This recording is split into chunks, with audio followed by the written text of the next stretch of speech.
What up, everybody? It's your boy Asian. We're back. I know I'm a little late. I know the draft was almost 2 weeks ago, but I just didn't get the time to sit down and do this. But I'm back. I was on a little hiatus. Sorry, but here to tell you about the Steelers draft, what they did, and what I think.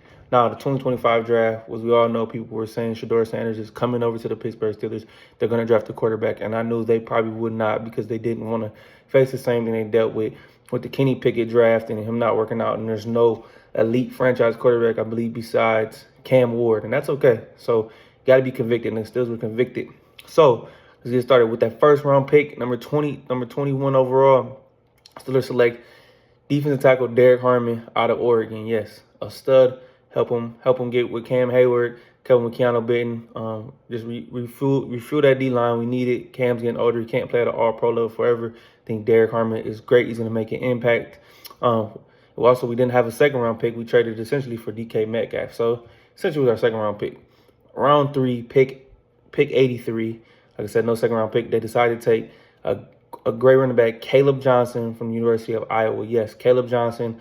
Kind of similar to Najee Harris, but I think a little better. He's going to pair well with Jalen Warren and get the nice 1-2 duo with Arthur Smith's offense. He's going to fit great in his running scheme for Arthur Smith and company. Iowa running backs coming to the league, and they play very, very well. So I'm excited about this. About 6'1", a little over 200 pounds.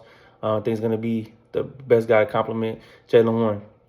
And great value, too. Round 4, pick 123. They're surprised that he was still here, and I think they got great value for it. That is edge Jack Sawyer out of Ohio State University, who's coming off a national championship, which I hate to say that because we know, but he's on my Steelers team now, so what he did in college, hey, it is what it is. But great value. Help. He's a little bigger than Nick Herbig. I think he's a better run stopper than a pass rusher, but he got better as the season went along, and especially in that CFB run that Ohio State had.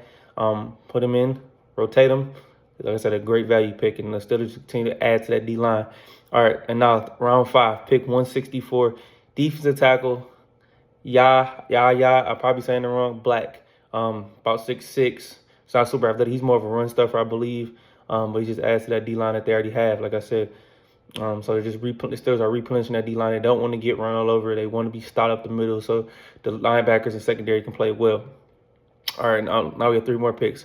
1 pick in the 6th round at 185, QB Will Howard. I'm shocked that he didn't go sooner to this, maybe in the 4th or 5th round, but the Steelers got great value for him.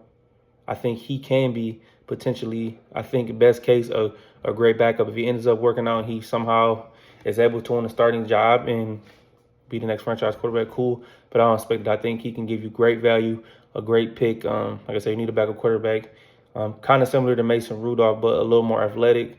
So like the pick. Round 7, these picks are pretty much throwing fish in a bucket. If they work, they work. These guys become special teams guys. Some of these guys don't make the team. We'll see what happens. But round 7, pick 226, linebacker Carson Bruner. Is the son of a notorious Steelers scout. So hopefully maybe he can try to contribute on special teams right away. We'll see what happens. And then 229 in round 7, cornerback Dante Kent out of Central Michigan University. A lot of passes defended, but he does get beat a lot. Like I said, we'll see if he can make the team, special teams. We'll see what happens. Overall, with that draft, 6 of the 7 picks for the Steelers were out of the Big Ten. Yes, my footprint. It is weird still seeing that Oregon is in the Big Ten, but I think overall, great draft for the Steelers. They got great value. I think I'm giving this draft, all in all, a B plus in my opinion. Like I said, we didn't get the quarterback we leave, but with these comp picks and everything coming in, with the draft being in Pittsburgh next year, I think it shows all the tools in the room. The Steelers, Omar Khan and Mike Tomlin, are showing that they're gonna go after a quarterback, because I believe the draft next year will be loaded at quarterback, and there will be plenty of options for the Steelers to choose from, even though there will be a couple teams who still need a quarterback as well. But that's okay. I think the Steelers will have a good choice of pick. They get the quarterback they want with them comp picks and being able to move up and all that sort of thing. But I think this just helps build this team, the foundation, that defensive line, tough and rugged. I think it's just good value. And show this roster to make it as best as you can for the next quarterback going into the future. I'll be back with that. Talk about the quarterback in a second. But also, they signed a couple of undrafted free agents. Sebastian Castro, safety out of Iowa. Tight ends, J.J. Gilbert out of South Dakota. Ben Scholes, a kicker out of Pittsburgh. And of course, we know Pitt and the Steelers share the same facilities. Rock Taylor, wide receiver out of Memphis.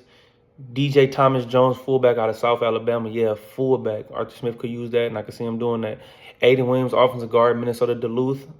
And then Keyshawn Williams, wide receiver out of Indiana. The Steelers are loading up at wide receiver going into camp in this rookie mini camp.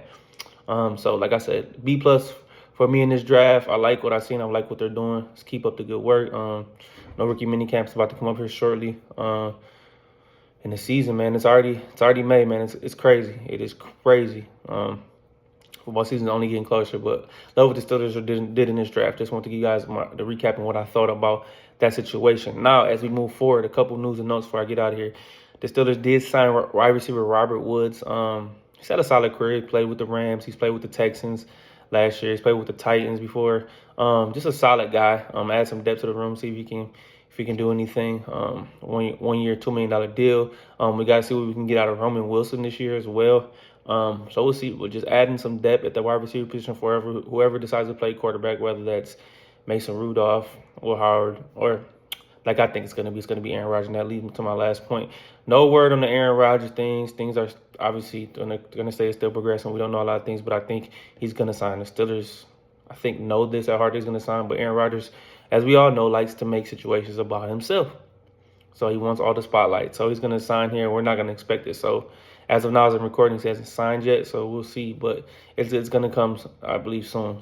And that's all I really say, because we know how Aaron Rodgers is. But going to shape for this team to be competitive. That's all I ask for him this year until we get that franchise quarterback, because Aaron Rodgers will be a stopgap. Even if it's Mason Rudolph, he's a high caliber backup, but not the starter.